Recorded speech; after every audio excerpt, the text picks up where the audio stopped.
on Women's Rights to Vote, 1873. Fellow people in this hard world, I stand before tonight under indictment for the alleged crime of having voted at the last presidential election without having a lawful right to vote. It shall be my work this evening to prove to you that me thus voting, I not only commit no crime, but instead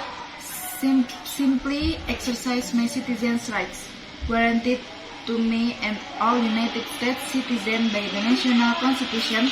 beyond the power of any state to deny. The preamble of the federal constitution says, "We, the people of the United States, in order to form a more perfect union, establish justice, ensure domestic tranquility, provide for the common defense, promote the general welfare, and secure the blessings of liberty to ourselves and our posterity, do ordain and establish this Constitution for the United States of America." It was we, the people, not we, the white male citizens, nor yet we, the male citizens, but we, the whole people, who form the Union, and we form it not to give the blessings of liberty,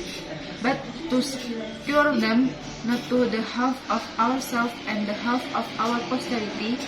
but to the whole people, women as well as men. And it is a downright mockery to talk to women of their enjoyment of the blessings of liberty, while they are denied the use of the only means of scaring them provided by this democratic republican government, the ballot. For any state to make sex a qualification that must ever result in the disfranchisement of one entire half of the people is to pass a bill of attainder or an ex post facto law, and is therefore a violation of the supreme law of the land. By it, the blessings of liberty are forever withheld from women and their female posterity.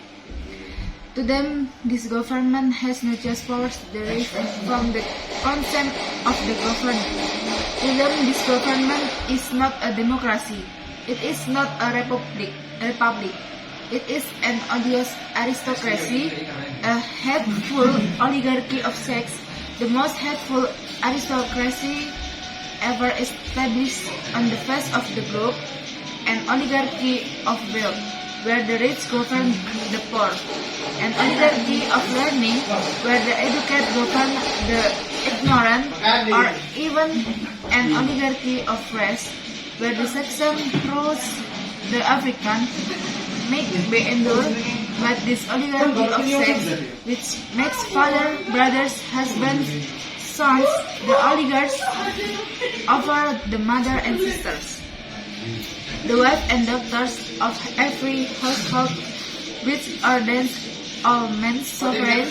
all women subjects, carries discord and rebellion into every home of the land, and welfare all the firm and a citizen to be a person in the United States, entitled to vote and hold office. The only question left to be settled now is, are women persons? And I hardly believe any of our opponents will have the hardihood to say they are not. Being persons, then women are citizens, and no state has a right to make any law or to enforce any law that shall abridge their privilege or immunities. Hence, every discrimination against women in the Constitution and laws of the several states is today null and void.